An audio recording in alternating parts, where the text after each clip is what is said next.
Hayop ka! Niloko mo ko! Papatayin kita! Totoo palang kasabihang galit ang manluloko sa kapwa niya manluloko. Akala mo ba, mauupo mo ako ng ganong kadali? Alam kong masama ka nila lang na hindi dapat pagkatiwalaan na tutupad sa pangako. Ano ngayon ang pakiramdam na naisaan ka ng binatang tinatawag mong mahina? Tama na, Saksak! Patutunayan kung nagkamali ka sa ginawa mong panluloko sa akin! Wala kang dapat patunayan dahil pinatunayan mo na kung gaano ka kasama. Ipapalasap ko sa iyo ang lakas ng kapangyarihan ko hanggang sa uling hininga mong hayop ka!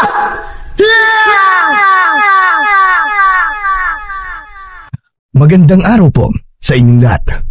Ngayong araw po na ito, pakinggan po natin ang natatanging kwento ng binatang si Rene. Isang simpleng binata na ang pangarap lamang ay magkaroon ng isang tahimik na buhay at maayos na tirahan. Ngunit palagi silang ginugulo ng mga aswang na harating. At sa pagtakas nila ng kanyang lolo Densyo, ay dito naman nila makikilala ang maglolo na tutulong kay Rene para pabagsakin ang hari ng mga aswang. Magagawa kaya niyang magtagumpay laban sa kasamaan? Sama-sama po nating pakinggan ang buhay at pakikipagsapalaran ng binatang tagapagmana sa tungkod ng itim na dragon. Ngunit bago po ang lahat, mga idol, huwag po nating kalimutan mag-subscribe at i-hit ang notification bell sa aking YouTube channel na The Voice Addict at Apong Isaak para sa mas marami pang makapigil hiningang kwentong aswang at katatakutan mula sa mundo ng kababalaghan. Umpisahan na po natin ang kwento. Bilisan mo, Rene! Bumangon ka na dyan! Kailangan na nating umalis at lisanin ang lugar na ito! Teka lang naman po, sandali lang, Lolo Densyo. Madilim pa po ang paligid ah. Sana naman po ba tayo pupunta? Talaga po bang sa ganitong oras ng gabi po tayo aalis? Huwag ka nang maraming tanong, Justin Batang ito! Basta sumunod ka na laban sa akin! Halina! Wala ng oras! Aray, sandali lang po, Lo. Huwag niyo pong hilahin ang kamay ko. Aray, bakit po ba tayo nagmamadali? Halika na, Apo! Hindi mo ko naiintindihan eh! Pero naiwan pa po ang mga damit ko sa aparador eh. Huwag ka nang magdala ng mga damit. Yung mahalagang gamit mo na lang ang dalhin mo. Bilisan mo na kumilos. Malapit na nila tayo maabutan dito sa bahay. Sino po ba sila, Lolo? Pambihira naman oh. Huwag niyo pong sabihin na may aswang na naman po sa labas at natunto na naman po tayo ng mga halimaw na yon. Oo, kaya sige na. Bilisan mo na kumilos ka na. Halos silahin ng may 60 taong gulang na si Lolo Densyo ang may 18 taong gulang na si Rene mula sa kanyang higaan. Madalas silang umaalis ng bahay at walang permanenteng tirahan, kaibigan at kakilala. Para silang mga daga na palaging nagtatago sa mga pusa. Dinaig pa nga nila ang may tinatakasan o di kaya naman ay may kinakatakutan. Subalit ni minsan ay hindi siya nagtanong sa matanda. Pati ang dahilan kung bakit niya kailangan magkunwari sa mga tao na hindi siya tunay nitong apo. Kaya alam ng mga taong nakakakilala sa kanila ni Lolo Densyo ay isa lamang siyang ampon. Iniiwasan ng matanda na sagutin ang kanyang mga tanong tungkol sa kung ano ang tunay nitong dahilan kung bakit kailangan nilang gawin yon. Lalo pa at alam naman niya sa kanyang sarili na magkadugo talaga sila ng matanda. Sa isang liblib na baryo ng Agusan, napili ng maglolo na manirahan, mamuhay ng tahimik at malayo sa gulo. Kaya lang ni minsan ay hindi nila naranasan yun dahil sa mga nilalang na palagi nang nakasunod sa kanila kahit saan pa sila magpunta. Hindi pa halos sila nakakalabas ng kanilang bahay ay nagulat na sila sa pagsulpot ng ulo ng aswang mula sa nasirang dingding ng kanilang kubo. Madaling nabutas yun dahil gawa lang yon sa kawayan. Idagdag pa ang matulis nitong sungay na kayang bumutas kahit pa ang matigas na kahoy. Umaangil itong tumutulo pa ang laway na may kasamang dugo habang ipinagpipilitang pagkasyain ng katawan sa nabutas nilang dingding. Hanggang sa tuluyan na nga itong nakapasok sa loob ng kanilang tahanan. Natulala si Rene at hindi kagad nakagalaw dahil sa sobrang takot. Kaya naman, si Lolo Densyo ang humawak sa kanyang kamay at hinila siya nitong palabas sa pintuan ng kanilang bahay. Pakiramdam niya ay bigla siyang binuhusan ng malamig na tubig dahil sa panginginig ng kanyang buong katawan. Kapag pinairal mo ang karuwagan, mamamatay ka ritong wakwakan tiyan. Kaya bilisan mo ng tumakbo! Pero Lo, may mga aswang po nakaharang sa dadaanan natin! Lumayo kayo sa akin, mga halimaw! Kung ayaw niyong patayin ko kayo gamit ang tungkod ko! Alis! Umalis kayo sa harapan namin! Kahit iwinawasiwas ni Lolo Densyo ang hawak nitong tungkod na gawa sa kahoy, ay hindi umaalis ang mga nilalang sa kanilang daraanan. Sa halip ay mas nilakihan pa ng mga ito ang pagngisi. Kaya naman, lumitaw ang malalagari nitong mga ngipin, habang matalim ang tingin sa kanila nang nagbabaga nitong mga mata. Sinubukan ni Lolo Densyo na paalisin ang mga aswang sa pamamagitan ng paglapit nito habang pinapalo ang tungkod sa lupa. Ngunit imbis na umatras, ay mas lalo lamang ang mga ito na naging agresibo. Lolo, ano pong klaseng mga nilalang yan? Bakit mukha silang kambing na may 3 sungay? Saka ko na ipapaliwanag sa iyo rin eh. Ang mahalaga ay makatakas tayo sa kanila. Iba mga nilalang na yan sa mga aswang na umahabol sa atin noon.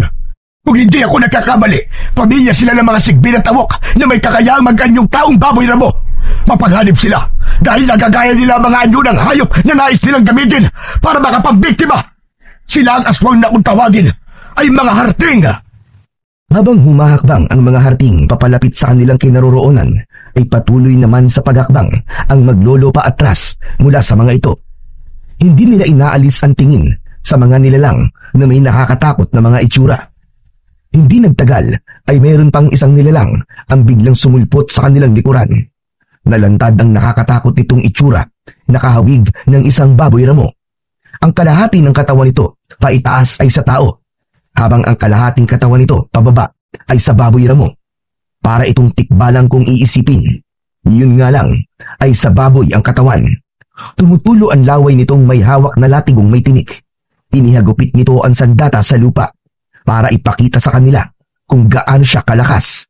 Kitang-kita ni Rene kung paanong bumaon ang tinik nito sa lupa. Kaya naman, mas bumilis rin ang tibok ng kanyang puso dahil sa sobrang takot. Layuan niyo kami! Alam niyong hindi ko kayo aatrasan sa laban. Hindi ako nagbibiro. Kaya kung ayaw niyo pang mamatay, layuan niyo kami at wag niyo kami guguluhin. Sadali lang po, Lolo Densyo. Ano ba yung hawak ng tungkod? Sa palagay po ba niyo iniinda nila ang kahoy na yan? Tara na po, umalis na tayo. Natatakot po ako Pakiusap, Lolo. Tara na, tumakas na lang tayo.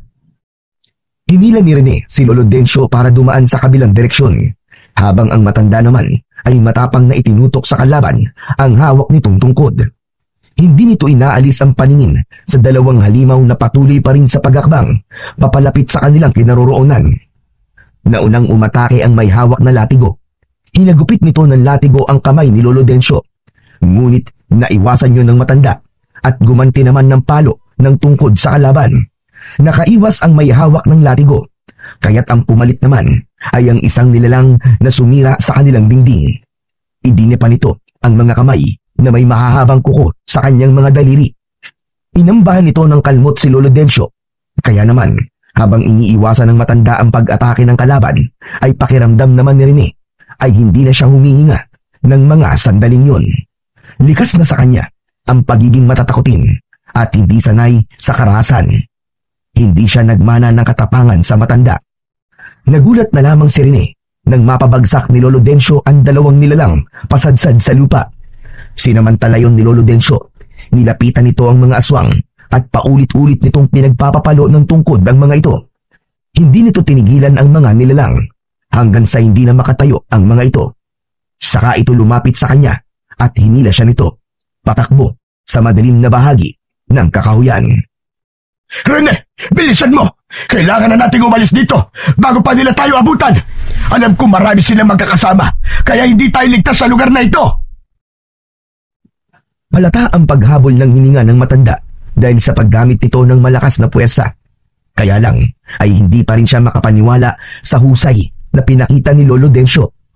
Pagdating sa pakikipaglaban, talaga namang makikitang kakaiba ang estilo ng kanyang lolo. Bigla siyang kinabahan dahil sa paglingon niya sa huliang daan ay nakita niyang tumayo ang mga ito at mabilis na tumakbo para sila ay habulin. Diyos ko po! Lolo! Hinahabol na naman po nila tayo! Diyos ko! Abay wala talaga silang kadalaan! Hindi nila talaga tayo tatantanan! Ang mabuti pa kaya rin Magtago ka sa malagong dahon ng mga halaman ng gubat at ako na lamang ang magpapahabol sa kanila. Tutal naman ako lang naman ang kailangan ng mga hayop na yan. Hindi ba pwede, Lo? Hindi natin kailangan maghiwalay para lang mailigtas ako. Kung mapapahamak po kayo sa mga nilalang na yan, para lang mailigtas ako, hindi ko po mapapatawad ng sarili ko. Kaya tara na po, kailangan nating mailigaw sila. Bilis, Lo! Wala na ngang nagawa si Lolo Dencio nang hawakan niya ng mahigpit ang kamay nito. Magkasama nilang tinahak ang kagubatan. Halos hindi lumapat ang kanilang mga paa sa lupa.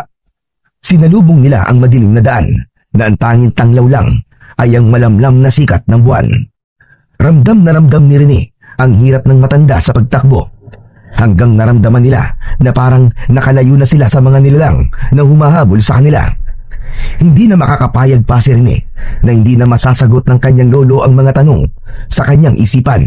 Dahil pagkatapos ng mga nangyari na yun, alam niyang may itinatago sa kanya si Lolo Dencio. Sandali po. Sandali lang. Sa palagay ko iligtas na tayo sa punong ito. Magpahinga na muna tayo. Hindi ko na talaga kaya ang pagod. Malapad naman itong puno ng nara. Tinitiyak kong hindi nila tayo basta-basta makikita rito. Wala man lang po tayong nadala. Kahit isa sa mga gamit natin, Lo. At hindi ko na po talaga alam kung bakit po tayo hinahabol ng mga nilalang ngayon. Napapagod na rin po ako sa madalas na pagtakas natin sa kanila, Lo. Akala ko, hindi na nila tayo gagambalain. Lolo Dencio, sabihin nyo, ano po ba talaga nangyayari? May inililihim po ba kayo sa akin? Hindi ba pwedeng saka na lamang natin pag-usapan ang mga bagay na yan hanggat hindi tayo nakakalayo sa mga aswang na umahabol sa atin? Hindi, Lo. Kailangan na po natin pag-usapan ngayon. Dahil kapag napatay tayo ng mga aswang na yun, wala na. Hindi ko na malalaman ang buong katotohanan. Hindi ko nga po alam kung anong klaseng mga nilalang sila eh. Rene, hinaan mo lang ang boses mo. Baka marinig nila tayo. Malalaman mo rin na po kung bakit kailangan natin gawin ito. Pero hindi pa ito ang tamang oras para pag-usapan ng tungkol sa mga aswang. Isa pa, ang mga nilalang na umahabol sa atin, alagad sila ni Haring Sibar. Kaya tara na, kailangan na nating lisanin ang lugar na ito. Sana naman po ba tayo pupunta, Lo? Sa bahay ng kaibigan ko sa baryo ng Santa Fe. Ligtas tayo ron at kahit papano ay matutulungan nila tayo. Para ano po? Para mandamay na naman ng ibang tao? Hindi na po ako sasama sa inyo, Lo. Dito na lamang po ako. Pagod na rin po ako sa palagi nating pagtakbo papalayo sa mga nilalang na yun. At hindi ko na rin po kayang may ibang tao na madamay sa problema natin. Pero Apo, hindi mo naman ako naiintindihan eh. Mapanganib ang lugar na ito para sa atin. Kaya hindi tayo maaaring manatili dito. Dahil natitiyak ko na may madadamay at may madadamay pa rin sa problema natin. Gusto ko na ng tahimik na buhay. Ayoko na rin ng gulo, Apo. Yun ang paniwalaan mo. Ano kanyo? Tahimik? Lolo, hindi po nila tayo pinapatahimik. Palagi po nila tayong ginugulo. Hindi ko po alam kung bakit tayo lamang ang hinahabol nila. Parang gusto ko na pong isipin na may tinatago talaga kayo sa akin at may kaugnayan yun sa dahilan kung bakit kailangan nyo magkunwari na ampun nyo lang ako. Naguguluhan na po ako eh. Lo, parang awa nyo na oh. Magsabi na po kayo ng totoo. Wala akong tinatago sa iyo, Apo. Maniwala ka. Hindi ko po alam kung dapat ko pa bang paniwalaan ang mga sinasabi nyo sa akin, Lo. Basta ang alam ko ngayon, natatakot na po ako sa mga nangyayari sa atin. Ilang aswang pa po ba ang hahabol sa atin para patayin tayo? Kaya nga gusto kong pumunta sa bahay ng kaibigan ko. Matutulungan niya tayo. Huli na to, Apo. Pangako. Kahit ngayon lang makinig ka sa akin. Matanda na ako, Apo. At hindi ko na kaya makipagsabayan sa kanila ng lakas sa lakas para ipagtanggol ka sa araw-araw. Kung pagod ka na, mas pagod akong tumakbo, Apo. Pero kailangan. Para sa iyo rin naman to eh. Kahit na ano pa pong sabihin nyo, Lolo Dencio, hindi ko pa rin po kayo naiintindihan kung bakit nangyayari sa atin to. Natatakot din naman po ako sa mga nilalang na yun. Pero mas natatakot po ako kung pati po kayo ay mawawala sa akin. Kagaya na nangyari sa aking mga magulang. Sige na, Apo. Pumayag ka na. Wala na akong ibang kamag-anak dito na maaari nating hingan ng tulong. Si Rodel lang ang nag-iisa kong kaibigan na makakapagbigay ng tulong sa atin. Putol man ang isip at kalooban ni Rene, ay wala na siyang nagawa. Kitang-kita niya ang takot sa mga mata ni Lolo Densyo habang nakaupo ito sa malaking ugat ng puno. Bago nagsimulang maglakad, ay isang malalim na buntong hininga ang pinakawalan ni Rene. Ramdam niya ang bigat sa kanyang dibdib dahil sa paglisan sa baryong yun. Napamahal na rin sa kanya ang lugar na yun. Hindi man lang siya nagkaroon ng pagkakataon na makapagpaalam sa kanyang mga kaibigan, lalong-lalo na sa babaeng pinakamamahal niya. Nalaman niya na ang baryo ng Santa Fe ay ang dating lugar kung saan doon isinilang ang kanyang mga magulang, maging si Lolo Densyo. May sarili akong bahay sa katabing bahay ni Rodel. Pansamantalang doon muna tayo titira. Sana hindi na nila tayo matuntun sa lugar na yon. Hindi na nagsalita pa si Rene. Ipinaramdam niya sa matanda na masama ang kanyang loob sa pag-alis nila sa baryo. Kung ano man ang dahilan ng lahat ng nangyayari sa kanila, ipinagdadasal na lamang ng binata na wala ng aswang ang manggugulo sa kanila sa baryong lilipatan nila. Wala ng tao sa labas, kaya hindi tayo makakapagtanong sa kanila kung nasaan ang bahay ni Rodel. Ang laki na ng pinagbago ng baryong ito. Marami ng mga bayan nakatayo at halos kaliwat kanan ng mga tindahan. Kapansin-pansin din ang pagkakasara ng mga pintuan at bintana. Mukhang may kinakaharap na problema ang lugar na ito, Rene. Aba, ayos ka lang ba, Rene? May masakit ba sa'yo? Ayos lang po ako. Hindi po ba niyo natatandaan kung saan nakatira ang kaibigan niyo, Lolo Densyo? Sana hindi sila umalis sa dati nilang tirahan. Ang alam ko malapit lamang yun sa Kakauyan. Halos 16 na taon din ang lumipas magmula nang umalis ako sa baryong ito. 2 taon ka pa lamang nun. Naiwan ko ang lugar ng lola mo. Kaya baka nagbago na rin ang tirahan ni Rodel. Kung ganun po pala bakit dito niyo po naisipang pumunta? Hindi po ba't dito nagsimula ang lahat? Dito rin namatay ang aking ama at ina? Dahil dito ako isinilang apo.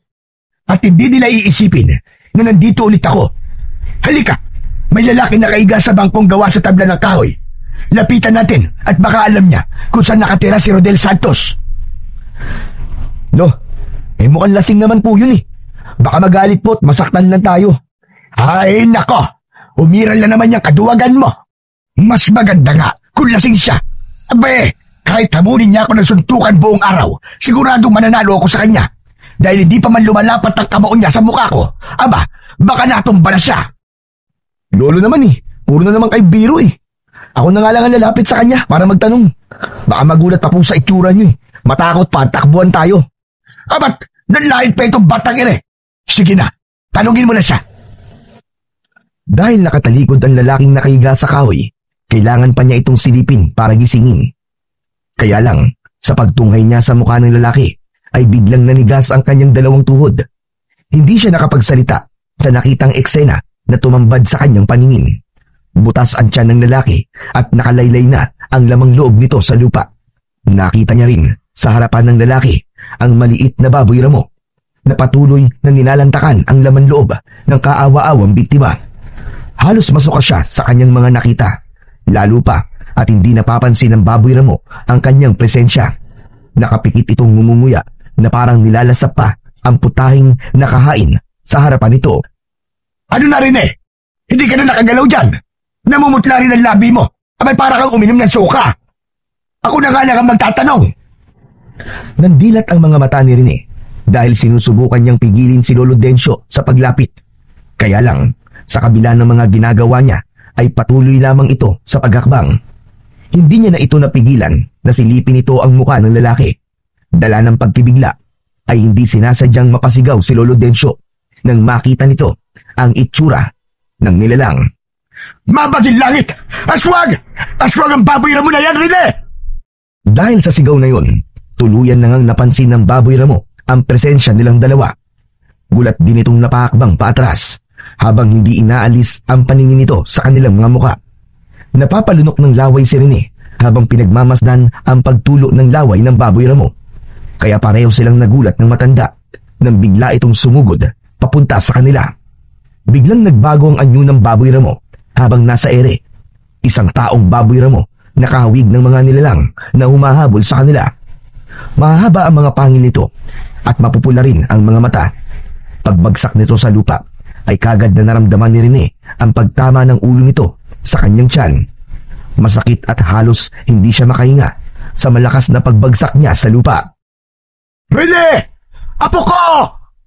Sunod na binalingan ng nilalang ay ang kanyang lolo Densyo na tumakbong papalapit sa kanya. Malakas nitong sinipa ang matanda sa sikmura, kaya naman bumagsak sa lupa si Lolo Densyo at tumalsik ang hawak nitong tungkod. Lolo! Lolo Densyo! Gumapang si Rene papalapit sa nakahigang si Lolo Densyo, kaya lang ay binuhat ng nilalang ang matanda, saka inihagis papalayo sa kanya. Halos mabaliw si Rene nang makita kung gaanong nasaktan ng matanda sa pagbagsak ng katawan nito sa mabatong kalsada. Kasunod, ang malakas na pag-angin ng taong baboy ramo. Nakatingala ito sa langit habang nakadipa ang mga kamay. Lumikha yun ng nakakabinging tunog na parabang nagtatawag ng kasama. Sapat na para mabulabog ang mga taong nakatira sa mga bahay na yun. Ngunit walang nagbukas ng pinto at bintana para sa kanila. Dama niya ang bigat sa lugar na yon na parang alam na ng mga tao sa lugar na yon ang tungkol sa nilalang. Nang mapansin ng aswang na hindi na gumagalaw si Lolo Densyo, inisip nito na patay na ang matanda. Kaya naman, si Rene ang nilapitan nito. Dahan-dahan itong humahakbang papalapit sa kanya habang nakaamba ang matutulis nitong mga kuko. Saktong binuhat siya nito sa pamamagitan ng pagsakal. Naramdaman niya ang pagbaon ng mga kuko nito sa kanyang leeg. Nagpupumiglas siyang kumakawala sa malakas nitong kamao. Ramdam na ramdam niya ang magaspang nitong palad na lumapat sa kanyang balat. Sumigaw ito sa kanyang muka, kaya naman nalanghap niya ang mabaho nitong hininga. Sa gilid ng kanyang paningin ay napansin niya ang maingat na pagtayo ni Lolo Densyo habang pinupulot nito ang tumalsik na tungkod. Saka lumapit sa kanilang kinaroroonan. Malakas nitong pinalo ang ulo ng aswang at dahil sa sakit, malakas itong napasigaw. Bitiwan mo ang apo ko! Hayop ka! Ilang beses na pinagpapapalo ng tungkod ni Lolo Densyo ang katawan ng taong baboy ramo, ngunit hindi ito natinag. Sa halip, lumikha ito ng malakas na pagsigaw na masakit sa kanilang tenga. Binitiwan ng aswang si Rene at si Lolo Densyo ang hinarap nito. Bakas ang galit sa mukha ng nilalang habang sumusugod sa matanda. Naramdaman naman ni Rene ang masakit na pagtama ng kanyang katawan sa lupa. Ganun pa man, ay pinilit niyang bumangon para tulungan ang kanyang lolo. Pero mahusay talaga ang matanda. Nagawa nitong pabagsakin ang nilalang hanggang sa mamatay ito. Hindi pa nasiyahan si Lolo Densyo. Dumampot pa ito ng isang malaking bato at paulit-ulit na pinukpok ang ulo ng nilalang. Akala niya ay tapos na ang nakakakilabot na banta ng aswang. Pero nagkamali siya. Halos mamilog ang mga mata ni Rene nang sa pagitan niya sa likod ni Lolo Densyo ay may biglang sumulpot na nilalang. May hawak itong tridente o sandatang may 3 talim sa dulo. Gawa yon sa bakal. Nakangisi itong nakatingin sa kanyang lolo habang abala ito sa pagpukpok sa ulo ng aswang. Kapansin-pansin din ang dalawa nitong baluktot na sungay, mapupulang mga mata at mabalahibong katawan hanggang sa mukha nito. Sa mga mata nito ay parang sinasabing sa wakas ay nahuli na rin si Lolo Densyo. Gumapang ang kilabot sa kanyang katawan dahil sa itsura ng nilalang na yon. Ang kalahating katawan nito ay sa tao habang ang bewang hanggang paa nito ay sa baboy ramo. Halos kasing taas ito ng kanyang lolo. Hindi siya makapagsalita, lalo na nang mapunta ang kanyang paningin sa mukha ng halimaw. Singkit ang mapupulang itong mga mata. Ang tenga ay tulad ng sa paniki. Kulubot at laylay ang balat sa mukha. Nakalabas din ang isang dangkal nitong pangil. Pagkatapos ang mga kamay ay may mahahabang mga kuko. Idagdag pa ang nakakakilabot nitong paghuni na parang tunog ng asong gubat. Nakakasulasok ang mabaho nitong amoy na walang iniwan sa nabubulok na sugat na hindi naghihilom. Para itong demonyo na nakatayo sa likod ng kanyang Lolo Densyo. Lolo Densyo! Sa likod niyo! Saka tumigil sa ginagawa ang matanda habang nakatingin sa takot na mukha ni Rene. Nakakunot ang noo nitong hindi napapansin ang nilalang na nasa likuran. Tila hinihintay lamang ng halimaw na humarap si Lolo Densyo. Ano yon? Ano nangyayari sa'yo, Rene? Nang maamoy ng matanda ang mabahong simoy ng hangin. Parang bigla itong nanigas sa kanyang kinatatayuan. Nanlalaki ang mga matang napatingin ito kay Rene. Tila pamilyar sa matanda ang mabahong amoy ng aswang. Huwag po kayong gagalaw, Lolo! Huwag kayong gagalaw! Alam ko! Humanda ka! Takbo na, Rene! Nagulat si Rene sa biglang pag-ikot ni Lolo Dencio sa likuran nito. Inatake kagad ng matanda ang nabiglang halimaw. Gamit ang tungkod nito ay paulit-ulit na hinampas ng matanda ang katawan ng aswang hanggang sa ito ay bumagsak ng pasadsad sa lupa. Kaya naman, nagkaroon ng pagkakataon ng matanda na tumakbo na rin sa gawi ni Rene. Diyos ko, Rene! Bilisan mo tumakbo! Natutunan niya tayo! Hindi ito maaari! Alam na ng hari na narito tayo! Nakakatakot po ang itsura niya, Lolo! Para sa demonyo na nag-anyong baboy ramo!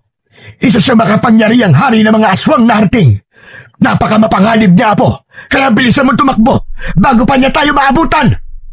Pero kayo naman po mabagal tumakbo eh! Bilisan niyo po, Lo! Hinahabol niya po tayo! Nako!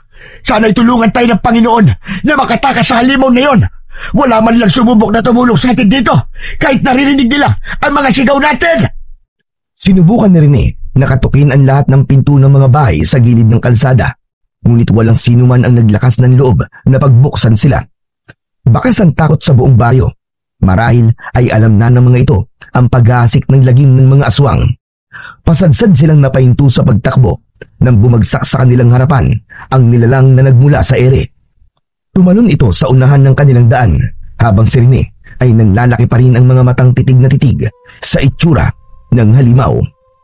Hindi mo na ako matatakasan, tanda.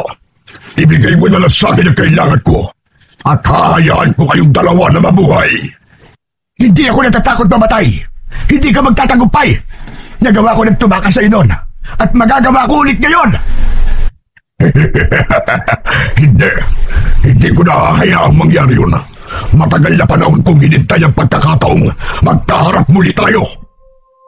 Alam kong hindi mo ko sasaktan dahil sa oras na mapatay mo ko, hindi mo makikita kung nasaan ang bagay na matagal mo nang kinukuha sa akin.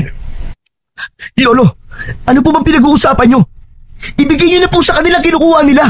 Ano po ba kasi yun? Hindi maaari, Rene. Dahil gagamitin lang niya yon sa pagpaparami ng kanyang alagad. Maghahari siya sa sanlibutan at magtatagumpay sa kanyang kasamaan.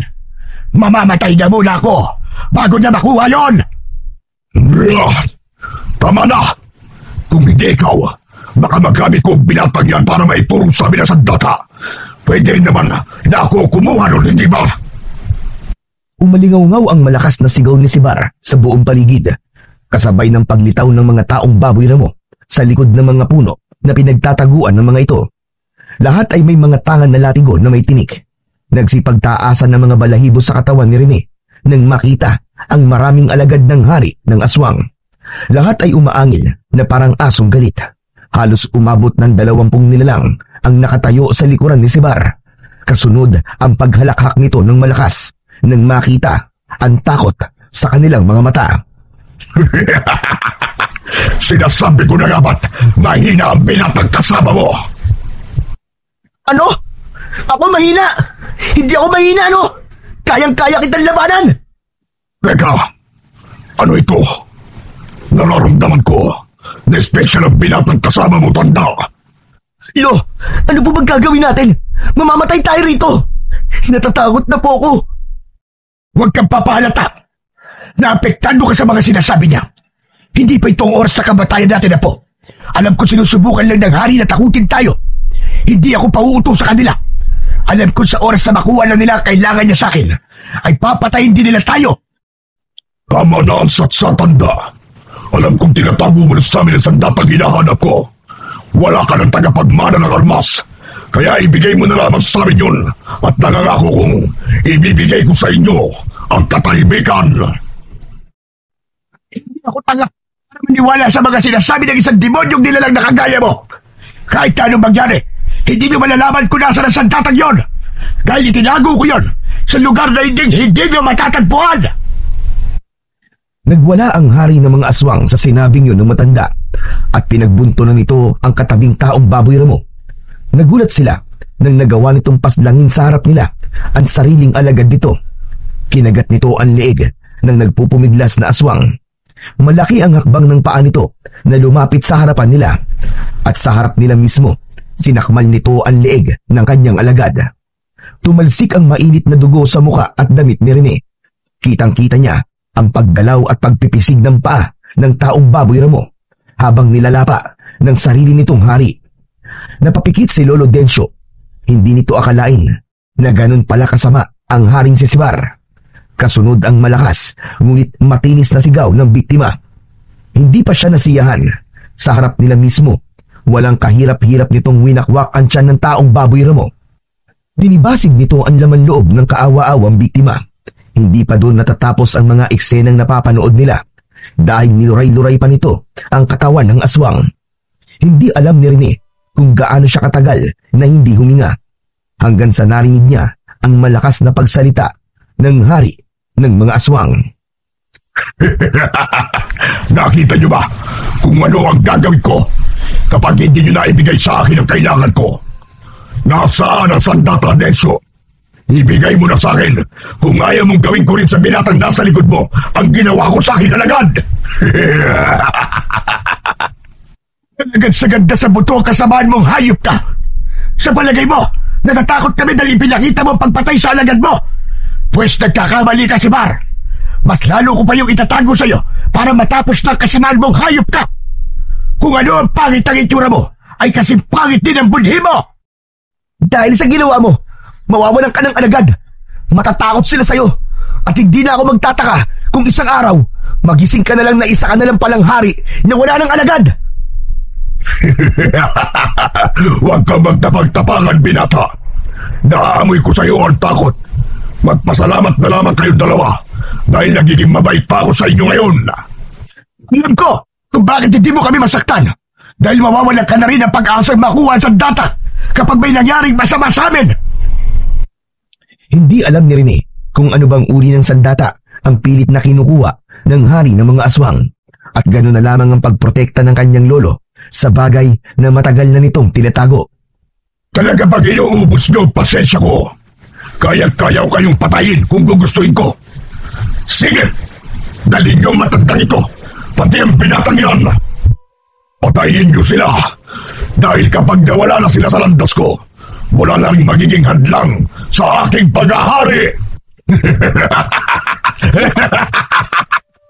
Nagsilapitan ang mga nilalang sa kanilang kinatatayuan, subalit nagulat ang lahat sa pagdating ng isang matandang lalaki at isang binata. May mga isinaboy itong usok at asin sa mga nilalang na nagtangkang lumapit sa kanila. Dahil sa makapal na usok na kumalat sa buong paligid ng kanilang kinatatayuan, nagkaroon sila ng pagkakataong tumakas. Dito tayo, Densyo! May kalesang naghihintay sa atin sa dulo ng daan ito. Mabuti na lamang at dito kami dumaan ang apo ko. Sige, Marlon, isaboy mo lang ang asin sa dinadaanan natin para hindi nila tayo masundan. Hindi makapagsalita si Rene na patuloy lamang sa pagsunod sa mga taong tumulong sa kanila, habang naririnig pa rin niya ang malakas na pagsigaw ng hari na si Sibar. Nagwawala ito dahil wala itong makita sa daan. Kumalat ang kulay puting usok, pati na ang amoy ng insenso at kamangyan. Pansamantala lang po ang usok at asin, hindi magtatagal ay makakatawid din sila sa mga pangontrang isinaboy namin. Bilisan niyo umakyat sa kalesa. Marlon, ikaw na magpatakbo sa kabayo. Lolo Densyo, nakasunod pa rin po sila sa atin. Kumapit po kayo mabuti, patatakbuhin ko na po ang kalesa. Hiya! Halos hindi lumapat ang gulong ng kalesa sa daan sa bilis ng pagpapatakbo ni Marlon sa kabayo.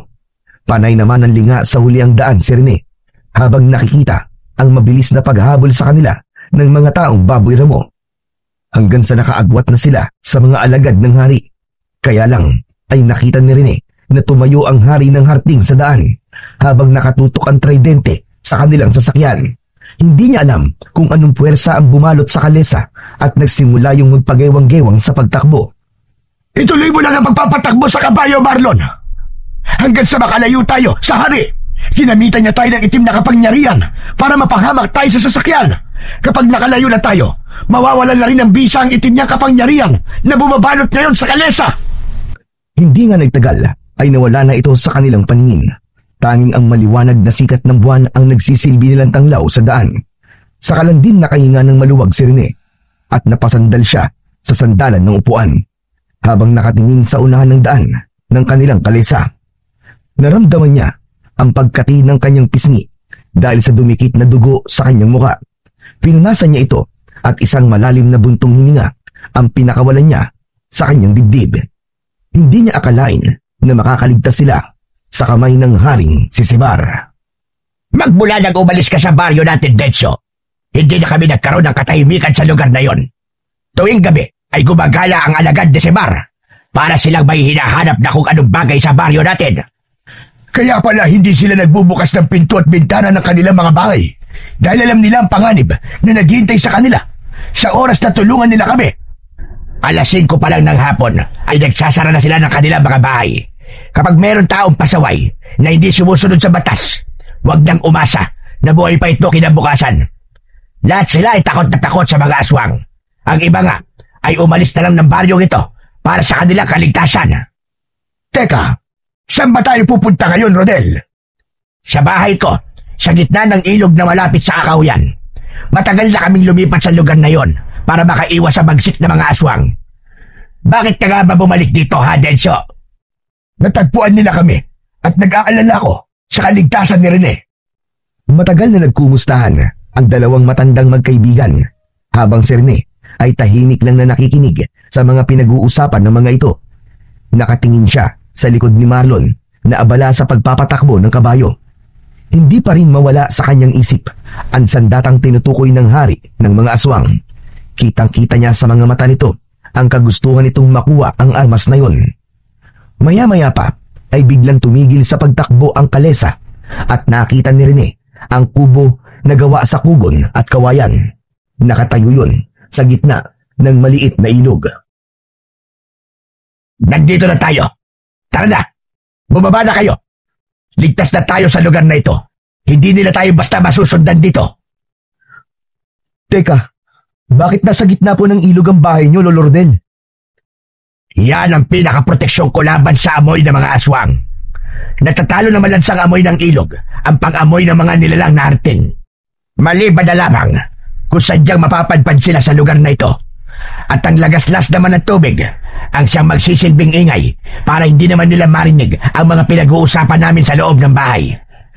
Sa maniwala kayo at sa hindi, kaming dalawa lang ni Densyo ang nakakaalam tungkol sa itim na kapangyarihan ni Sebar. Alam kong nakasunod sa atin ang kanyang gabay usok. At dahil sa ilog na ito, hindi niya malalaman kung ano ang mga ginagawa natin.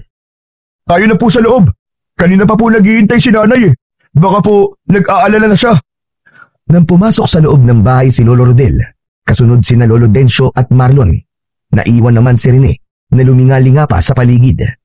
Bago siya pumasok sa loob ng bahay, nakita niyang nakaupo sina Lolo Densyo at Lolo Rodel sa upuang gawa sa kawayan. Maganda ang loob ng sala at sa dingding ay napansin niya ang iba't ibang klaseng mga sandata. Patunay yon na manunugis nga ng aswang ang maglolo. Naupo siya sa harap ng upuan ni Lolo Densyo dahil balak na niyang tanungin ito sa mga nangyayari sa kanila at kung ano ang sandatang tinutukoy ng hari. Lolo, siguro naman po sasagutin niyo na po ako ngayon sa mga tanong ko. Ang mabuti pa ay maiwan ko na muna kayong dalawa dito sa sala para makapag-usap kayo na maayos, Densyo. Maraming salamat, Rodel. Sige, mag-uusap na lamang tayo mamaya. Hinintay ni Rene na pumasok si Lolo Rodel sa kusinang pinasukan ni Marlon hanggang sa mangibabaw ang saglit na katahimikan sa pagitan nilang maglolo. Lolo, gusto ko na pong maintindihan ang mga nangyayari. Hindi ko na talaga alam, Lolo, naguguluhan na ako kung bakit kailangan niyo magbuwis ng buhay para sa sandatang tinutukoy ng hari ng mga aswang. Makinig kang mabuti sa mga sasabihin ko, Rene.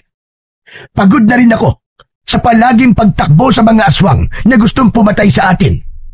Meron akong itinagong isang uri ng pinakamalakas na sandata sa isang tagong kuweba. Itinago ko yun dahil gusto ko ng tahimik na buhay. Dati akong manunugis ng aswang bago ako nagpasyang mamuhay ng tahimik kasama ka. Ano po? Isang uri ng sandata? Teka. Ano pong klaseng sandata yun, Lolo? Isang tungkod ng itim na dragon na nagtataglay ng pinakamalakas na kapangyarihang tatalo sa hari ng aswang. Kapag napasakamay mo na ang sandatang yon, wala nang makakatalo sa iyo, kahit na makapangyarihang tridente ni Sibar. Kaya naman, gusto niya itong makuha. Lolo Densyo, saan po nanggaling ang tungkod ng itim na dragon? Minana pa ito ng lolo ko hanggang sa kanununuan ng pamilya natin. Nagpasaling-saling lahi ito sa kamay ng mga unang nagmamay-ari ng tungkod. Ayon sa kwento ng lolo ko noon, ang tungkod ng itim na dragon ay nanggaling pa sa bansang China. Teka, sandali lang po, naguguluhan ako yan. Labo naman yata. Bakit naman po nanggaling pa sa China? Paano pong nakarating doon ang ninuno ng lolo nyo? Ayon sa naalala kong kwento ni lolo, ang una raw na ninuno nating pinagbigyan ng sandata ay nakagawa ng kabutihan sa matandang tunay na nagmamay-ari sa tungkod. Dati kasi, ang trabaho ng ninuno ng lolo ko ay yung bang pakikipag-barter sa mga karatig na bansa. Barter? Ano po ang barter, lolo? Ang barter ay isang sistema ng pangangalakal kung saan ang mga tao ay nagpapalitan ng paninda o produkto nang hindi gumagamit ng pera. Sa madaling salita, ito ay direktang palitan ng kalakal kung saan ang halaga ng mga produkto ay tinutukoy batay sa kasunduan ng dalawang partido. Nung sinaunang panahon, ang barter ay karaniwang ginagamit sa pakikipagkalakalan sa pagitan ng iba't ibang grupo o bansa. Halimbawa na lamang, maaaring ipagpalit ng isang komunidad ang kanilang bigas sa ginto o porselana mula sa ibang lugar. Lolo, talaga po bang malakas ang kapangyarihan ng tungkod? Oo, Rene. Napakalakas. Alam mo bang, simula nang mapunta sa lolo ng lolo ko ang tungkod ng itim na dragon, ay nagamit ito sa mga digmaan ng ninuno ng pamilya natin sa panahon pa ni Lapu-Lapu at Magellan. Ginamit din sa panahon ng digmaan ng pananakop ng Kastila at Hapones. Dahil sa mga panahong yun, ay kalaban nila ang hari ng aswang na ninuno naman ni Haring Sibar. Kaya ginusto nitong makuha ang sandata para matalo tayo sa labanan. Hindi ko po alam na makasaysayan po pala ang sandatang yun, lolo. Matanda na ako at mahina na para lumaban pa sa mga aswang po. Kaya napagpasyahan kong itago na lamang ito sa kuweba. Tanging ang kadugo ko lamang hanggang sa kahuli-hulihan nating lahi ang may kakayahang makahawak sa sandata. Nababalutan ito ng malakas na orasyon na tanging ikaw lang ang kikilalanin ng bisa ng tungkod ng itim na dragon. At panahon na po para kunin ito at harapin ang hari ng mga aswang na si Sibar. Teka, ano po sabi nyo? Ako po, lo? Wala nang iba pa rin eh. Pero mag-iingat ka pa rin. Dahil sa oras na makuha mo ang tungkod at napunta sa iyong mga kamay, marami na magtatangka sa buhay mo para agawin ang tungkod na yon. May mga nilalang na susubok sa iyong kakayahan, lalong-lalo na ang muling pagbangon ng mga aswang na kung tawagin ay amalanhig, nasusukat kung karapat-dapat ka nga ba sa sandata. Pero lo, natatakot po ako eh. Hindi ko po yun magagawa. Kapag nahawakan mo ng sandata, magkakaroon ka ng dunong o kakayahang walang kapantay. Alam mo bang, nang dahil sa mga nilalang na yon, ay namatay ang mga magulang mo, pati na ang ama ni Marlon. Nilusob kami ng mga aswang sa bahay noon. Hindi ko sila nailigtas dahil marami sila at nawala ako sa focus nang makita kong ikaw naman ang nasa panganib. Patunay ang peklat mo sa iyong leeg. Hindi ko po alam na namatay ang mga magulang ko nang dahil sa mga aswang na yun. Lo, gagawin ko po ang lahat para sa tungkod. Bibigyan ko po ng hustisya ang mga nangyari sa mga magulang ko. Sabihin niyo po sa akin, lo, paano po ako makakapunta sa kuweba na pinagtaguan niyo po ng tungkod ng itim na dragon? Magaling! Magpasama ka kay Marlon na po. Kabisado niya ang kaloob-looban ng gubat. Ituturo ko sa kanya kung nasan ang yungib at kung paano mo naman makukuha ang sandata. Tandaan mong may kasamang orasyon ang tungkod at susubukan ito ang kakayahan mo. Sa makatuwid kailangan mo pa rin pumasa sa isang pagsubok. Nang matapos sila sa pag-uusap, ay narinig naman nila ang yabag ng mga paa na papalapit sa kanila. Nakita ni Rene ang pagsilip ni Marlon. Habang bakas sa mukha nito ang tinitimping galit na hindi naman niya alam kung para saan. Pumasok daw po muna kayo sa loob ng kusina. Sige, susunod kami ni Lolo Dencio, Marlon. Lumayo si Lolo Dencio at Rene, saka naglakad papasok sa loob ng kusina. Pagpasok nila sa loob, ay tumambad naman sa kanila ang mahabang estante na gawa sa kahoy na tabla. Ang mga boteng maayos na nakahilera ay may iba't ibang kulay ng likidong nasa loob nito. Dahan-dahang naupo si Rene sa upuang yari sa kawayan. Katabi niya si Lolo Rodel na maingat na inilapag ang 2 tasa ng kape. Bakas sa muka ni Lolo Rodel ang pag-aalala, lalo na nang makita siya nito at tumingin sa muka ng apo. Halatang narinig nito ang kanilang mga pinag-usapan. Saka naman lumabas mula sa silid. Sa gilid ng kalan ang isang babaeng may magandang muka. Ito ang nanay ni Marlon, at nang makita nito ang peklat sa leeg ni Rene, para itong biglang nabalisa. Kaya naman nakakaramdam siya ng pagkailang dahil sa uri ng pagkakatitig nito sa mukha niya. Hindi ko sinasadyang marinig ang mga pinag-usapan nyo. Tutol man ako sa binabalak nyong isama si Marlon, ay hindi pa rin naman ako ang magpapasya para sa kanya. Balak niyang sumama rin kay Rene. Ako lang po ang sanay sa gubat, kaya malaki po may tutulong ko kay Rene. Kayong 2 lang ni Rene ang pupunta sa kuweba dahil hindi ko na kaya maglakad ng ganong kalayo. Hindi ko alam, Dencio, kung tama bang ipaubaya sa mga bata ang pagpunta sa kuweba. Lubang mapanganib ang lugar na yon, at marami nagkalat na mga nilalang na alagad ng kadiliman. Teka lang, Lolo Rodel. Kahit naman po rito sa baryo natin, nagkalat na po mga masasamang nilalang. Sawang-sawa na rin po ako sa pakikipaglaban sa kanila na parang hindi sila nauubos. Marami na po silang napapatay. Nagdudusa ang kababaryo natin dahil sa kanila. Ito na po ang pagkakataon na may isang taong tatayo para lumaban sa kanila. Naluluwang sumali sa usapan ang nanay ni Marlon na si Aling Seta. Sinabi nito na hindi ito makakapayag na sumama ang kanyang anak. Ngunit nanindigan si Marlon. Ipinakita nito sa ina na walang makakapigil sa binata para sumama kay Rene. Dahil ayaw na nitong magtalo silang mag-ina, lumabas na ito ng kusina. Kaya naman, sumunod dito si Rene para kausapin si Marlon. Alam niya kung gaano kasakit mawalan ng isang ama. Marlon, intindihin mo na lang ang iyong lolo at nanay. Nasasabi lang nila yun dahil sa pag-aalala sa'yo. Sino ka para pakialaman ako sa mga gagawin ko? Hindi porket sasamahan kita sa bundok, pwede mo na akong kausapin na parang magkaibigan na kagad tayo. Alam mo ba nang dahil sa'yo, ay namatay ang aking ama? Pati na mga magulang mo. Mas pinili nilang iligtas ka kaysa sa iligtas ang kanilang mga buhay. Nagulat si Rene sa inasal ni Marlon. Direkta itong magsalita at bakas sa muka ang matinding galit. Para bang gusto na siya nitong suntukin sa kanyang muka. Marlon, wala akong alam. Kahit kailan ay hindi ko ipagpapalit ang buhay ng mga magulang ko para lang sa kaligtasan ko. Nangyari na nga eh. Wala na sila. Sana ikaw na lang ang namatay. Wala akong ibang gusto kundi ang mabigyan ng katarungan na nangyari sa ama ko. Sabay talikod si Marlon sa kanya. Lumabas ito ng bahay. Parang bigla siyang nanlamig nang marinig ang mga sinabi nito. Hanggang sa pagtulog ay hindi dinalaw ng antok si Rene. Nanatili siyang nakatingin sa bubong habang katabi si Lolo Dencio. Mahimbing na itong natutulog sa katre na gawa sa kawayan. Iniisip din niya ang gagawin niya sa sandaling makarating sila sa kuweba at kung anong klaseng mga nilalang ang makakasagupa niya para sa sandatang panlaban sa hari ng mga aswang. Mahinang yugyug sa balikat ang nagpagising sa diwa ni Rene. Nakita niyang nakatunghay sa kanyang muka ang kanyang Lolo Dencio. Bumangon ka na riyan na po. Kanina ka pang hinihintay ni Marlon sa labas ng bahay.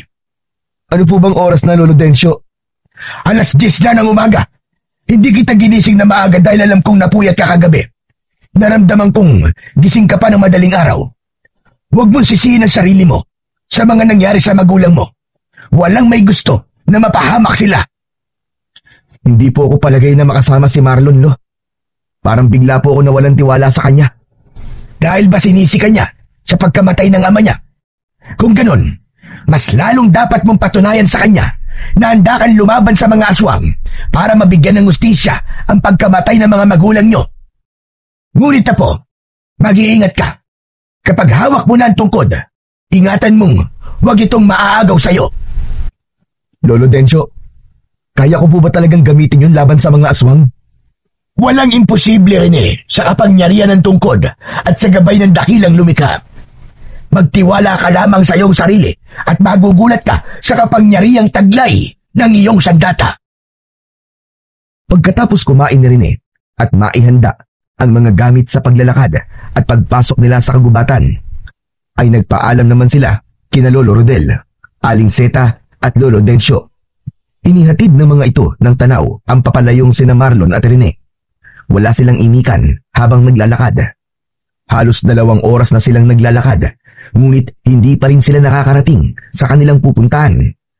Naiilang naman siyang magtanong kay Marlon dahil may hawak itong itak habang nasa kanyang unan at panay ang pagtabas sa mga talayb na manadaanan nila. Maya-maya pa ay nakaramdam si Rene ng mga yabag sa kanilang likuran. Subalit nang titignan niya ito, ay wala naman siyang nakikitang ibang tao o nilalang na sumusunod sa kanila. Hanggang sa hindi na makatiis si Rene at kinausap na niya si Marlon. Marlon, sandali lang. Magpahinga na muna tayo. Pagod na ako eh. Hindi tayo pwede magpahinga sa lugar na to. Mas mahihirapan tayo maghanap sa kuweba kapag inabutan tayo ng pagdilim sa daan. Kaya lang 2 oras na tayo naglalakad ah. Magpahinga na muna tayo, kahit saglit lang. Isa pa, mainit ang paligid. Ubus na rin ang dala kong tubig eh. Puro ka reklamo, para kang hindi lalaki. Ganyan ba magmamana ng sandata? Mahina at lampa? Hindi nagustuhan ni Rene ang mga sinabi ni Marlon, kaya naman hindi na siya nakapagtimpi. Nasagot na niya ito nang may bagsik ang mga tingin. Huwag mong ipamukha sa akin na ako may kasalanan sa pagkamatay ng ama mo. Kagabi pa ako nagpipigil sa ugaling pinapakita mo sa akin ha. Wala akong alam sa nangyari sa iyong ama. Kaya imbis na sa akin mo ibunto ng galit mo, bakit hindi sa mga aswang na pumatay sa kanya? Doon mo ipakita ang tapang mo.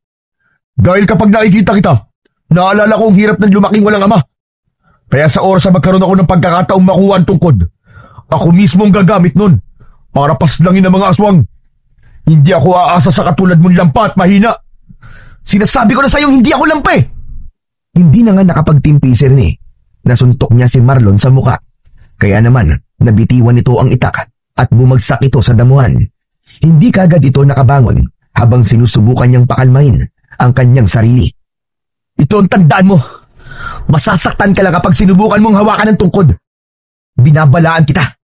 Sa susunod na pagsabihan mo ko ng lampa at mahina, dudurugin ko ang mukha mo sa suntok. Kahit apo ka pa ni Lolo Rodel. Bakit? Totoo naman ah. Isa kang lampa at mahina. Talagang gusto mo ng gulo ah? Pwes, pagbibigyan kita ngayon. Nagpambuno sina Marlon at Rene sa talahiban. Kaya ang matatalas nitong mga dahon ay humiwa naman sa braso ni Rene. Hindi niya naramdaman ang mga dugong umagos na sa kanyang braso dahil galit na siyang nakikipagpalitan ng suntok sa nakahigang si Marlon. Nasa ilalim niya ito at nasa ibabaw siya na panay ang suntok sa mukha nito. Pero natigil sila sa pag-aaway nang marinig ni Rene ang mahinang pag-angil ng nilalang sa kanyang likuran. Dala ng pagkabigla sa nakitang anyo ng nilalang ay naitulak siya ni Marlon at bumagsak siya sa talayban. Mabilis na dinampot ni Marlon ang nabitiwang itak at inataking pasugod ng taga ang asong gubat na may sungay. Tinamaan ng nilalang sa leeg nang bumagsak ito sa damuhan ay brutal itong pinaslang ni Marlon. Natulala siya at napanganga. At yun ang malaking kahihiyan na nagawa niya sa harap ng binata. Tumayo ito na may buong pagmamalaking nakatingin sa kanya. Itinaas nito ang pugot na ulo ng asong gubat. Ngayon mo sabihin na hindi ka mahina at hindi ka lampa. Kulang na nga lang ay mahihi ka sa iyong suot na pantalon. Walang tugon si Rene sa sinabing yun sa kanya ni Marlon. Wala rin siyang mukhang maiharap dito. Sa halip, nagalit siya habang nakasunod sa paglalakad ni Marlon. Saka lang niya naramdaman ang paghapdi ng mga galos niya sa braso. Walang gustong magsalita sa kanilang dalawa ni Marlon. Kaya lumipas ang 1 oras ay narating na nila ang bunganga ng kuweba. Maraming damong ligaw ang nakasabit sa bukana ng yungib. Kaya naman, kinailangan pa ni Marlon na gumamit ng itak para malinisan yun. Habang naglalakad papasok sa kuweba, ay hindi niya maiwasang hindi kabahan. Lalo pa at alam niyang interesado rin pala si Marlon sa tungkod ng itim na dragon.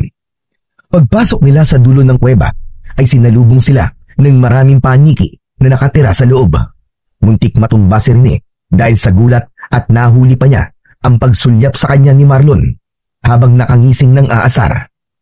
Maya-maya pa ay sinindihan niya ang maliit na gaserang ipinadala sa kanya ni Lolo Densyo. Kumalat ang liwanag ng ilaw sa loob ng yungib, habang ang tunog ng kanilang mga yabag sa sahig ay nagdulot naman ng tila alingaw-ngaw sa kanilang pandinig. Hanggang makarating sila sa isang malawak na yungib at nakita nila ang malakas na liwanag na bumabalot sa isang kakaibang tungkod. Nakalutang yon sa kulay berdeng liwanag na parang nakalutang ito sa tubig. Umiikot na parang may malakas na enerhiyang humihila papalapit sa kinaroroonan ng tungkod. Kaya lang ay nagulat si Rene nang biglang tumakbo si Marlon papalapit sa kinaroroonan ng tungkod. Hinawakan nito ang liwanag. "Marlon! Huwag!" Ngunit huli na para pigilan ni Rene ang ginawa ni Marlon. Saktong paglapit nito sa liwanag ay bigla rin itong tumalsik at tumampas ang katawan sa bato. Maging si Rene ay nagulat din sa naging reaksyon ng liwanag nang hawakan ito ni Marlon. Bumagsak sa mabuhanging sahig ng kuweba si Marlon at nawalan ito ng malay. Nilapitan niya ito at pilit na ginigising. "Marlon! Uy! Marlon, gising! Gumising ka!" Pero banayad na ang paghinga ni Marlon. Indikasyon yun na talagang nawalan ito ng malay sa lakas ng pagkakahampas nito sa bato. Nagdadalawang isip tuloy siya na hawakan ng sandata dahil natatakot siyang mangyari din sa kanya ang nangyari kay Marlon. Bumalot ang takot sa kanyang katawan, pati na ang pag-aalala para kay Marlon. "Marlon, huy! Gumising ka! Marlon, nakikiusap ako! Gising! Gising, Marlon! Marlon, gumising ka!" Nang hindi na talaga ito magising, ay nag-alala siyang lumapit sa malakas na liwanag na bumabalot sa tungkod ng itim na dragon. Nanginginig ang kanyang kamay na tinatangkang hawakan ang tungkod. Pagdikit ng kanyang palad sa liwanag, ay nakaramdam siya ng kakaibang sakit na parabang siya ay kinukuryente. Kaya nagulat siya na katulad sa nangyari kay Marlon, ay tumalsik din siya sa pader na bato. Naramdaman niya ang pagtama ng kanyang likod sa sahig ng kuweba. Ngunit naalala niya bigla ang sinabi sa kanya ni Lolo Densyo na susuriin ng liwanag ang pagkataong nangahawak sa tungkod sa pamamagitan ng orasyong bumabalot sa sandata. Kaya naman, pinilit niyang tumayo at paika-ika ang paa na muling lumapit sa liwanag. Tiniis niya ang sakit habang inaabot ang hawakan ng tungkod. Halos tumulo na ang kanyang luha dahil ang puso niya mismo ang pinupuntirya ng hindi maipaliwanag na kirot. "Makinig ka! Ako ang huling saling lahi ng unang nagmamayari sa'yo! Kaya tingin mo ang pakiusap ko! Ibigay mo sa akin ang katapatan mo! Ako ang magmamayari sa kapangyarihang taglay mo! Dahil ako ang iyong bagong tagapagmana!" Ubod lakas na pinilit ni Rene na mahawakan ng kulay itim na tungkod. Kasabay ng paglapat ng sandata sa kanyang mga kamay, ay naramdaman niya ang pag-angat ng kanyang mga paa sa lupa, ang pagguhit ng mainit na boltahe sa kanyang buong katawan, pati na ang paglabas ng itim na dragon sa kanyang harapan, ang nagpapatunay na kinilala na siya ng tungkod. Nagtaasan ang mga balahibo niya sa kanyang katawan nang mapansin ang pagkakaroon ng kulay berdeng liwanag sa kanyang mga mata. Biglang gumaan ang kanyang pakiramdam at nagbago rin ang kanyang damit dahil suot na niya ngayon ang tradisyonal na kasuotan ng mga mandirigmang Tsino, ang tinatawag na sanfu. Isa itong espesyal na uri ng kasuotan na ginagamit sa digmaan na binubuo ng matibay na tela, metal at iba pang materyales upang maprotektahan ang mandirigma laban sa labanan.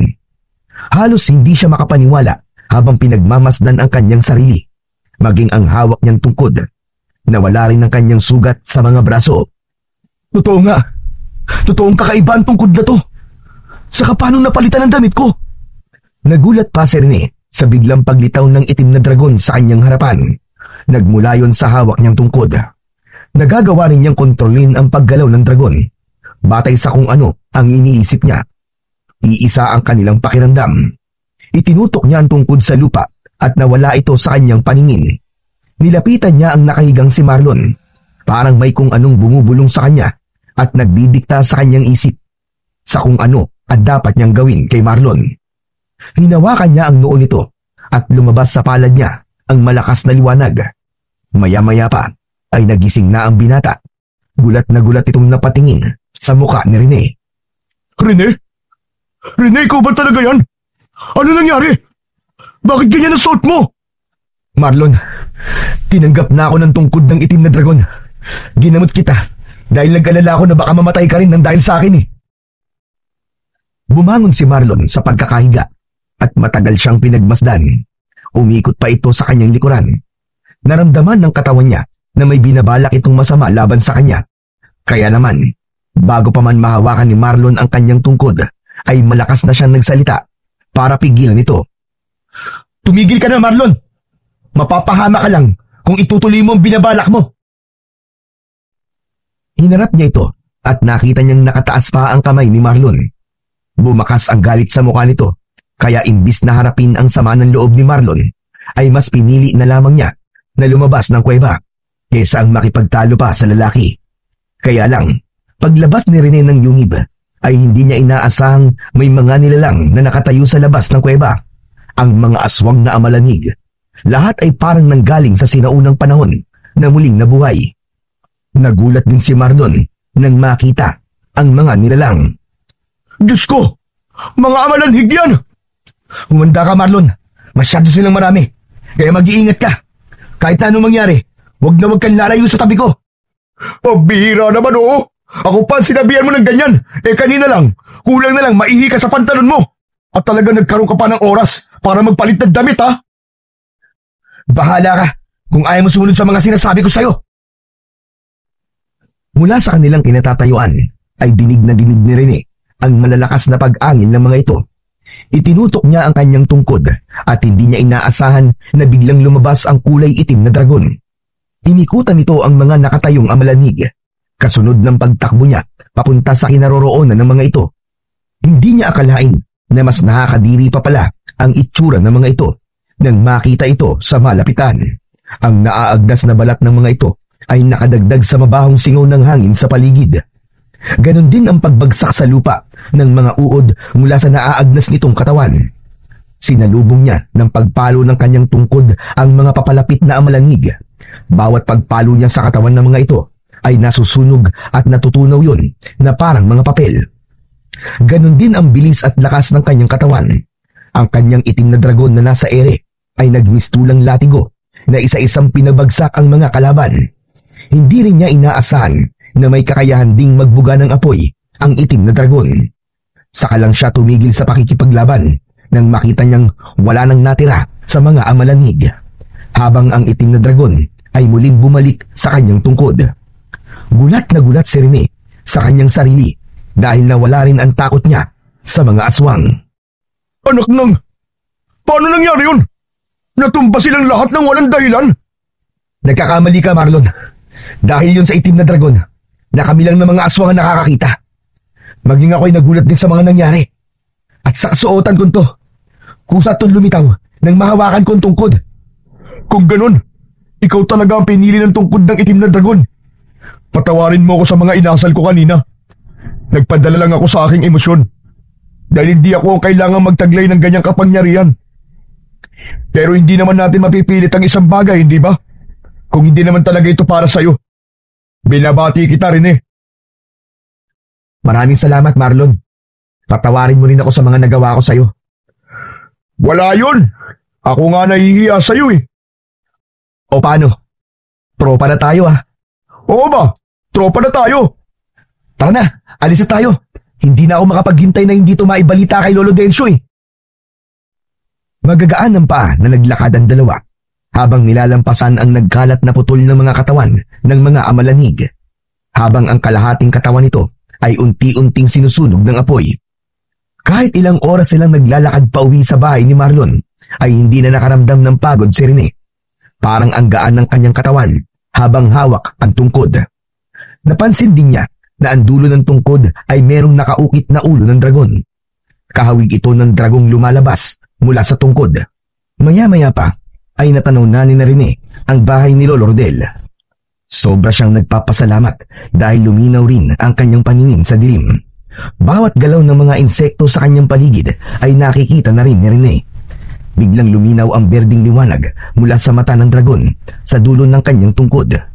Parang nauunawaan niya ang pagkislap ng mga mata nito. Kaya naman, pinigilan niya si Marlon na mabilis sanang pupunta sa bahay nito. Sandali lang, Marlon. Nararamdaman ng tungkod na may kakaiba sa bahay niyo. Ang mabuti pa, sundan natin ang liwanag na nagmumula sa tungkod ko. Sa palagay ko, ay ituturo niya tayo kung saan dapat tayo dumaan. Sinasabi mo bang may nangyaring masama sa pamilya ko? Wala akong nararamdamang may nasawi sa kanila. Pero sugatan meron. Huwag ka na nga magsalita ng ganyan. Pareho tayo nasa labas ng bahay. Paano mo nalaman yun? Kung ano ang nararamdaman ng tungkod, yun din ang nararamdaman ko. Konektado ito sa katawan ko. Kaya alam kong may nakaabang na panganib sa atin. Halika na, sumunod ka na lang sa akin. Nakayukong naglakad ang dalawa habang sinusundan ni Rene ang liwanag na siya lang ang nakakakita. Maya-maya pa ay nagawa nilang makalapit sa dingding ng kusina. Maingat na sumilip si Rene sa loob at hindi nga siya nagkamali. May 2 taong baboy ramo ang nagbabantay sa pintuan. Sa sahig ay naroon si Lolo Rodel. Duguan ang mukha nito dahil sa sugat sa kilay. Muntik nang sumugod si Marlon nang makitang nakahandusay sa sahig ang lolo nito. Ang lolo ko! Sinaktan nila! Si nanay! Nasaan si nanay? Kumalma ka lang at huwag ka maingay. Hindi maluba ang sugat ni Lolo Rodel. Nakikita ko sa klase ng dugo niya. Pumutok lang ang kilay niya dahil sa pagkakauntog sa bangko. Ayun, may bahid pa ng dugo ni Lolo Rodel yung bangko. Anak ng, paano mo nalaman yun? Para kang biglang tumalino at tumalas ang paningin mo. Kaya nga huwag kang gagawa ng ingay at ako na ang bahala sa kanila.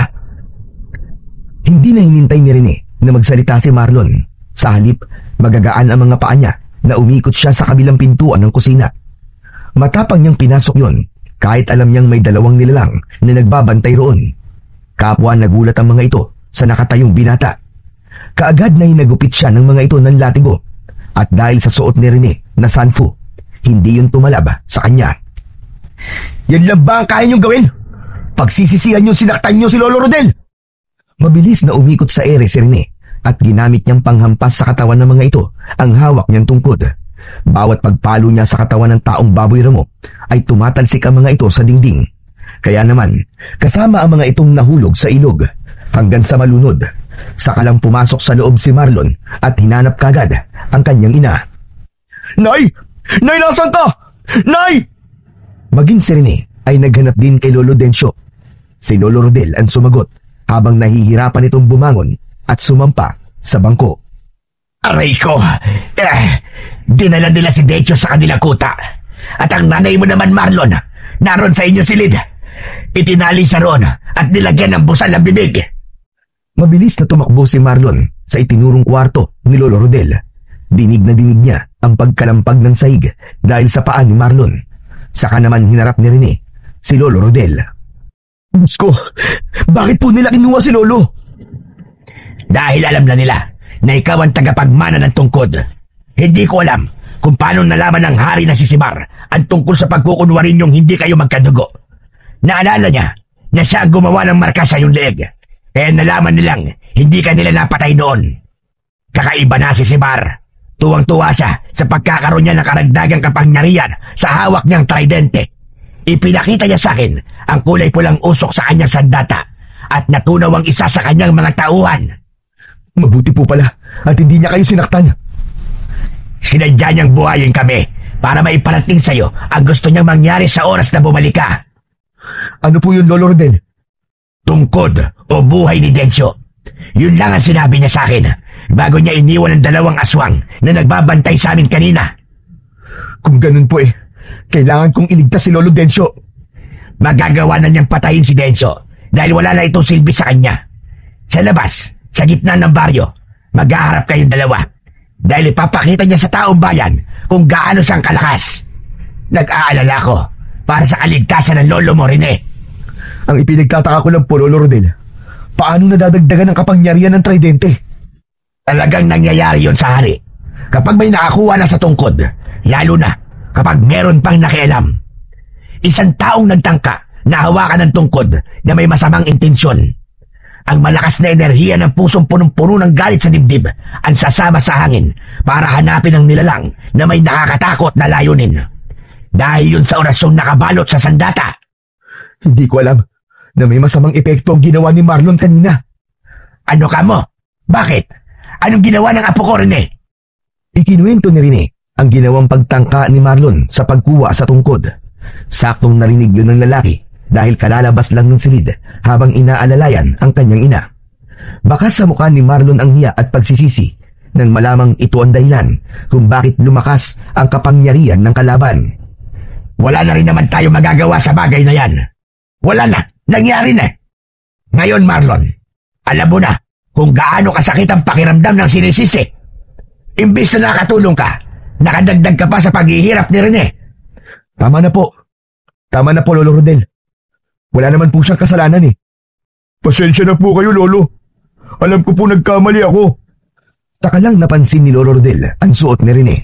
Bumakas ang kasiyahan sa mukha nito dahil biglang naalala ng matanda ang itsura noon ni Lolo Dencio habang nakikipaglaban ito sa mga aswang. Ginamot na muna ni Rene ang sugat sa kilay ni Lolo Rodel bago sila nagplano na sumabak sa laban. Kung ang tungkod na ito ang kailangan nila, pues, ibibigay ko to sa kanila. Kapalit ng kaligtasan ni Lolo Dencio. Meron lang po akong katanungan, Lolo Rodel. Nakita na po ba ng hari ang itsura ng tungkod na itim na dragon? Hindi pa kahit na kailan. Dahil matagal itinago yan ni Dencio sa kuweba. Mukhang alam ko na po kung ano ang mga dapat mong gawin. Sasama ako sa iyo, Rene. Babawi ako sa lahat ng mga naging kasalanan ko. Ano ka ba, Marlon? Wala ka namang kasalanan eh. O sige, pagbibigyan kitang sumama sa akin para sa katarungan ng mga mahal natin sa buhay, pati na sa kaligtasan ni Lolo Dencio. Pagkatapos makapag-usap at maghanda ng kanilang mga plano, nagsimula na silang maglakad papunta sa lugar na sinabing tagpuan nila ng hari ng aswang. Pagdating nila sa kalsada, ay palihim niyang pinagtago si Marlon sa gilid ng bahay na gawa sa kugon. Naghintay siya sa pagdating ng mga taong baboy ramo, habang ang kanyang tungkod ay itinago niyang pansamantala sa ilalim ng bangko na malapit sa kanyang kinatatayuan. Yun ang naisip niyang taktika para maisahan ang hari ng mga aswang. Hindi nagtagal ay dumating na si Haring Sibar. Bilib din ako sa'yo. Talagang dito mo pa napiling maglaban sa gitna ng kabahayan. Matitikman mo ngayon ang ganti ko sa lahat ng kasalanan ginawa mo sa akin. Pakawalan mo, Lolo Dencio ko. Dahil kung hindi, pahihirapan kita gamit ang tungkod hanggang sa mamatay kang hayop ka. Hawak ko ang buhay mo, Gunggong.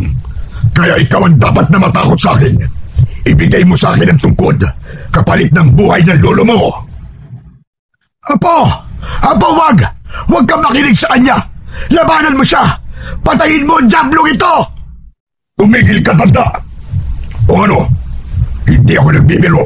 Alam mong kaya-kaya ko siyang paslangin sa iyong harapan. Sige, ibibigay ko to sa'yo. Basta't ipangako mo lang na papakawalan mo na kami at pababayaan mo kami mabuhay. Sige, gusto ko yan. Mangangako kong hindi na kita guguluhin, pati na mga tao rito. Akin na, hindi na ako makapaghintay na makuha ang sandatang yan. Teka! Kaliwaan tayo. Lalapit na ako sa'yo. Sa gitna tayo magpalitan. Tila gumana ang naisip na plano ni Rene, habang ang kaba sa kanyang dibdib ay hindi nawawala. Nakatingin siya sa dalawang papalapit sa kanya. Mabuti na lang at nagkunwari din si Lolo Dencio na ito nga ang totoong tungkod ng itim na dragon. Hindi nagtagal ay nagharap sila ng hari ng aswang. Palitan ang ginawa nilang pagpalit nila ng sandata at kay Lolo Dencio. Nang humakbang ng 2 dipa si Sibar sa maglolo, ay malakas itong tumawa habang pinagmamasdan ang nasa kamay na tungkod. Ang dali mo namang mauto. Sa palagay ba ninyo ay hahayaan ko pa kayong mabuhay?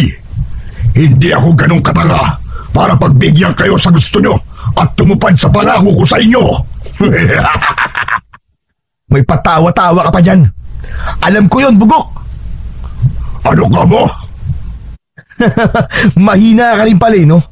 Alam kong hindi ka taong kausap. Isa kang halimaw na walang silbi. Mahinang nilalang na kayang utuin ng isang baguhang katulad ko. Mabilis na hinila ni Rene ang kamay ni Lolo Densyo para ilayo kay Haring Sebar. Kinuha niya ang kanyang tungkod sa balkonay ng maliit na bahay, habang si Marlo naman ay nilapitan si Lolo Densyo at pinagtago sa gilid ng kubo.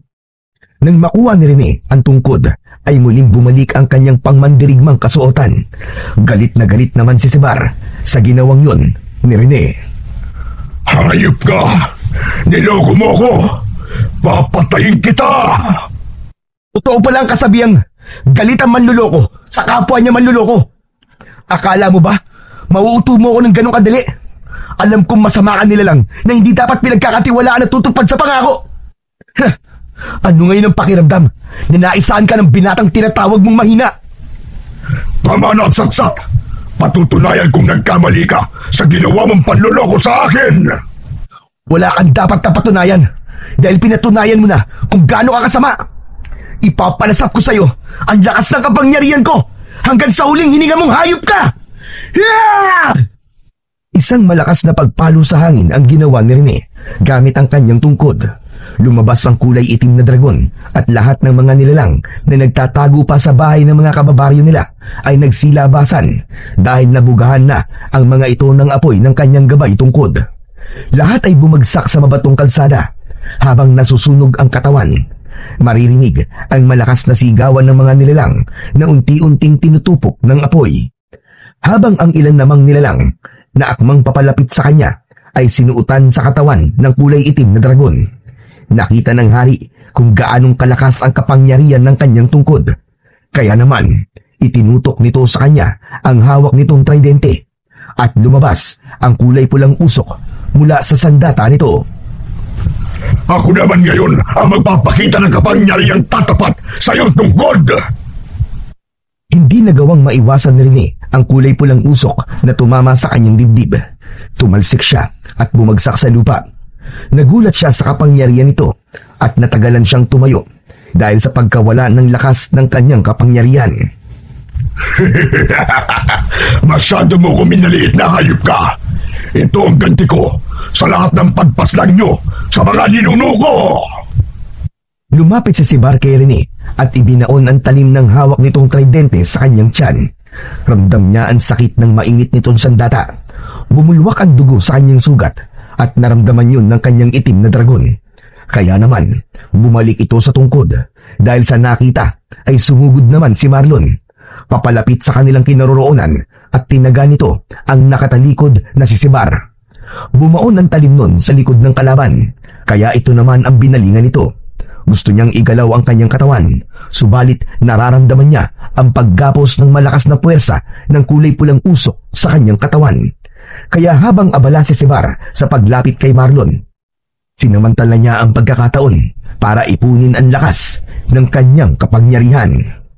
Natatandaan ko, ang sinabi sa akin ni Lolo Densyo ay walang makakatalo sa kapangyarihang taglay ng tungkod ng kulay itim na dragon. Kaya humanda kang demonyo ka, dahil ito na ang katapusan mo!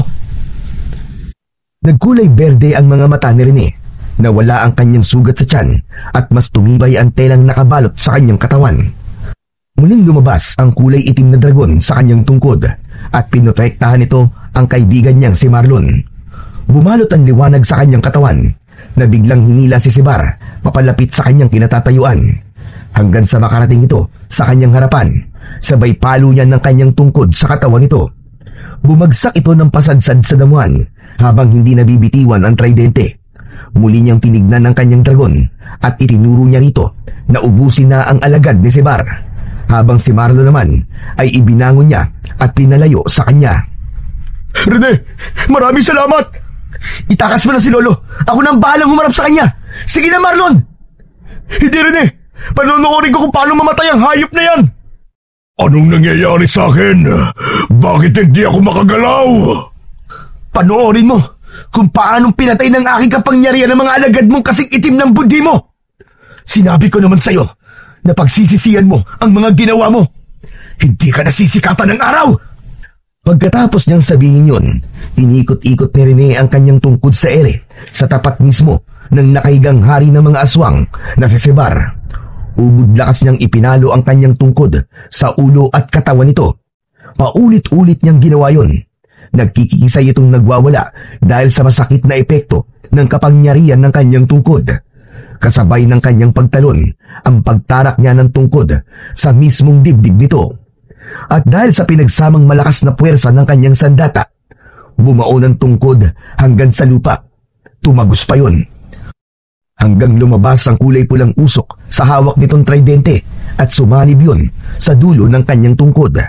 Binawi nito ang malakas na kapangyarihang nahigop ng tridente at naramdaman naman ni Rene ang pagbabagong anyo ng kanyang tungkod. Naging isang kulay pulang tungkod yun na may nakakasilaw na liwanag. Tuluyan na ngang nalusaw ang hari ng mga aswang na Harting. Ang mga natitira nitong mga alagad ay sinunog naman ng kanyang itim na dragon. Naghari na ang katahimikan sa baryo at kumalat ang kulay berdeng liwanag sa buong paligid para higupin ang masasamang enerhiyang lumalabas sa katawan ng mga namatay na halimaw. Nakita ni Rene ang pagbabago sa kulay ng mga bahay. Nagkaroon yun ng ilaw dahil alam na ng mga tao na wala na ang mga aswang na Harting. Wala nang manggugulo at magbibigay ng takot sa kanila. Isa-isang nagsilabasa ng mga tao at nagpasalamat sa kanyang ginawa. Ang bahay naman na nadadamay sa paglilingas ng apoy ay nakita niyang hinihipan ng kanyang dragon hanggang sa mawala ang apoy at usok na lamang ang natira. Itinutok niya ang tungkod sa lupa, kaya naman bumalik na ang itim na dragon sa kanyang tungkod. Maluwaluwang napalapit si Lolo Densyo sa kanya at mahigpit siya nitong hinagkan. Nagawa mo, Apo! Napakagaling mo! Ipinagmamalaki kita! Simula sa araw na ito, ay babalik na ang katahimikan sa lugar na to at sa mga karatig pang baryo. Ang totoo, Lolo, hindi ko po alam kung paano ko po silang napatay. Subalit nararamdaman ko po na ginabayan po ako ng Panginoong Diyos para ubusin ang mga nilalang nakampo ng kadiliman. Masayang masaya po ako, Lolo. Nakamit ko na ang katarungan para sa aking mga magulang. Maraming salamat sa iyo, Rene. Dahil sa iyo, nakamit ko na rin ang katarungan matagal ko nang hinahanap.